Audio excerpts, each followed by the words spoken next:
创设于1956年的忠义堂主祀马府千岁，其中的灵为马元将军，又名伏波将军。据了解，仅在苗栗宗祠有拜，且形象都不同。而忠义堂的马府千岁，并非分灵自任何宫庙，是早年马府千岁吴玉景降基在范金河身上，替范家子孙解决身体不适。因为我的阿嬷伊足信的，伊跟我讲来甲落香，来邀请伊马府千岁，伊搁再来落驾，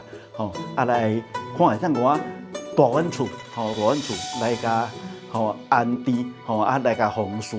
迄个时阵，阮的故事就是伫点仔铺这点庙后全台首义县城隍庙还特别进献金匾福波，另一块金匾金盒是范家第一代子孙进献，因为范金河仙逝之后追随马府千岁，后敕封为范府中军。不过说起马元将军，在历史上的东汉确实有这号人物，也留下许多经典名言。伊是一个武将，我若讲伊是后汉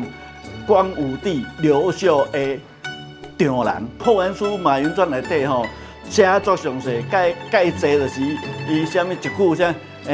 马可裹尸还，这句应该大家拢定来在听。丈夫为志，穷当益坚，老当益壮，以及借兄子严敦书家训当中的画虎不成反类犬，都是他的金句。今年新庙堂才刚落成，香火有归，堂内执事委员会出钱出力，后代子孙延续传统之志，共同在南台湾发扬伏波将军信仰。即将收海滩的报道。